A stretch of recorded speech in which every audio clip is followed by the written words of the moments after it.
Salve, salve diretoria, torcida vascaína e a todos os inscritos aqui do canal Giro Vascaíno. Um ótimo dia nessa data do dia 1º de agosto de 2025. Dentro desse vídeo nós iremos falar aí sobre algumas situações, inclusive decidido o árbitro do jogo de amanhã entre Mirassol e Vasco. O balanço do trabalho do Fernando Diniz é positivo, é negativo, é mais do mesmo? E sobre a situação aí de Andrés Gomes, o atacante colombiano, que parece que a situação aí com o Vasco deu uma esfriada.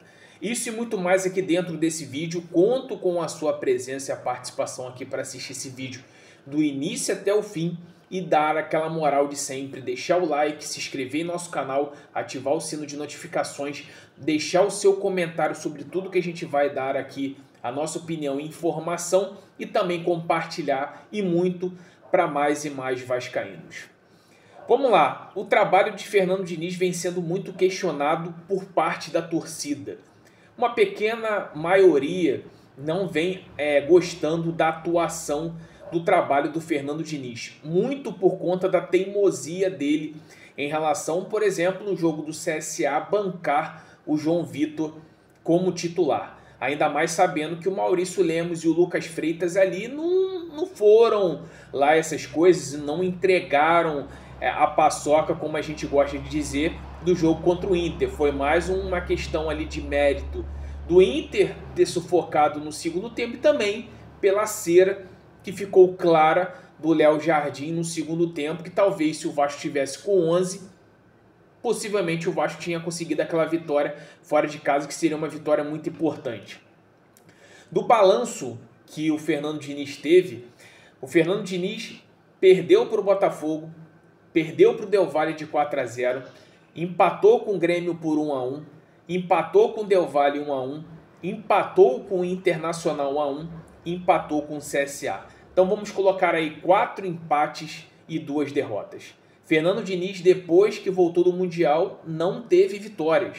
A última vitória do Fernando Diniz foi contra o São Paulo, todo remendado do técnico Zubeldia, que nem está mais no São Paulo mais.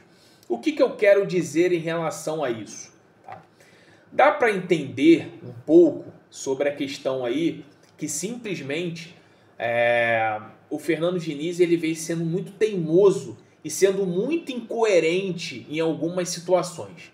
Vou dar um exemplo, por exemplo. O Luiz Gustavo era um jogador que havia sido colocado como bucha de canhão num jogo contra o Palmeiras, onde o Lucas Freitas saiu machucado no primeiro tempo e o Luiz Gustavo foi colocado ali. Desde aquele jogo, o Luiz Gustavo não havia comprometido e pegou uma sequência. Quando o Lucas Freitas voltou da lesão, ele simplesmente sacou o garoto e colocou o Lucas Freitas. Qual é o motivo de o Lucas Freitas ser melhor do que o Luiz Gustavo? Na análise do Fernando Diniz é porque o Lucas Freitas tem uma boa saída de bola. Mas de comparativo, o Luiz Gustavo também tem. O Luiz Gustavo é bom na jogada aérea, ele é alto, já começa por aí. O Lucas Freitas não é.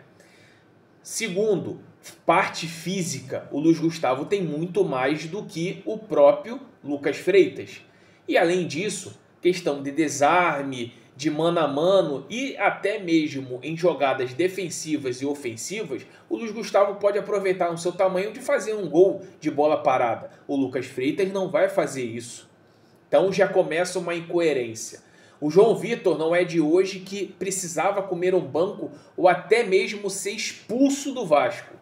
Por todas as situações que ele vem fazendo, deboche, dedo na cara do torcedor, entre outras coisas, e o Fernando Diniz manteve, depois que ele estava suspenso, colocou ele de volta, barrando o Maurício Lemos, que até que dependendo da circunstância não foi o pior do jogo contra o Internacional, até que jogou razoavelmente bem. Então era para ter mantido, até mesmo para dar uma sequência para o jogador. Mas não, o Fernando Diniz faz tudo ao contrário. E dá para entender que essa situação dele bancar o João Vitor é por 2 motivos. Primeiro, para contrariar a torcida. A torcida já não morre de amores pelo João Vitor, a torcida comum e a organizada. No entanto, que a organizada foi no centro de treinamento, ameaçou o João Vitor, entre outras coisas, falando palavras ríspidas, entendeu? Que sabia onde que o cara morava e tudo mais. Não sou eu que estou falando, foram eles que falaram lá no centro de treinamento. O torcedor comum já não morre de amores desde a época do Ramon Dias, principalmente pelos valores que foram adquiridos o próprio João Vitor. 40 milhões de reais nesse zagueiro é incrível. Alguém precisa ser responsabilizado por essa contratação.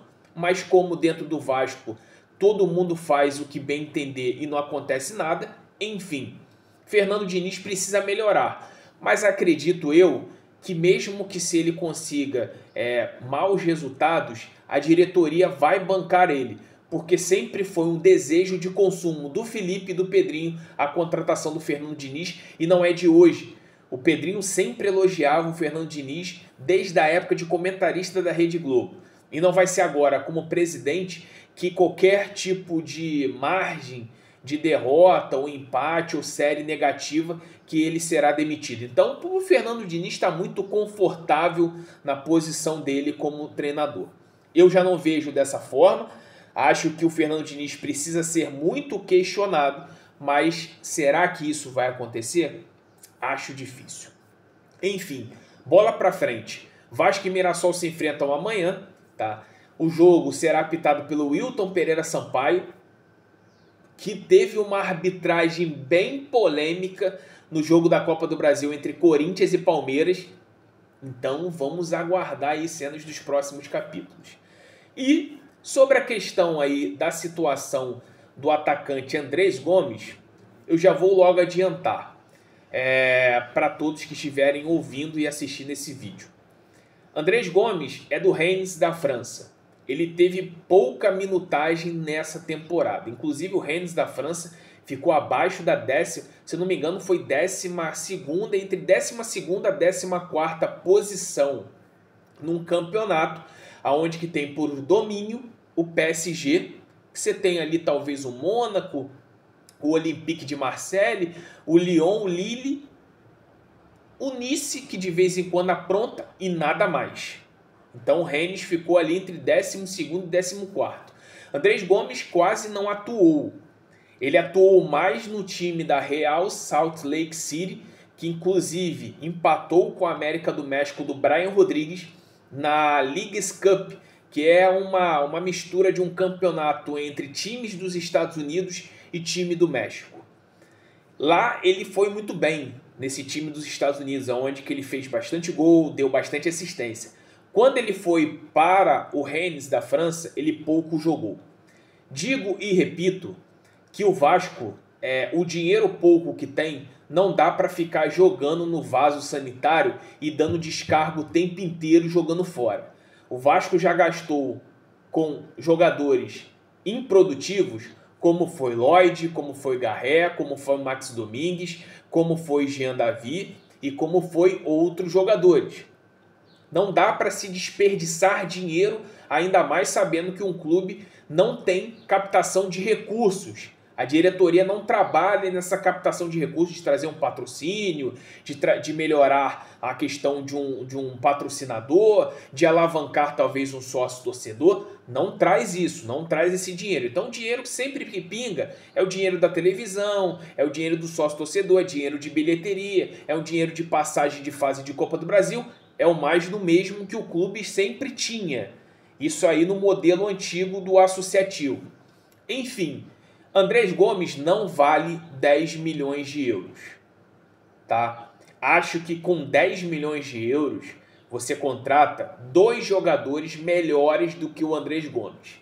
Só que a situação é o seguinte, ele prefere ficar na Europa do que vir para o Brasil. Rayo Vallecano e Mallorca estão interessados nesse jogador. E ele dá preferência por ficar na Europa porque a vitrine para ele e para o seu staff é melhor.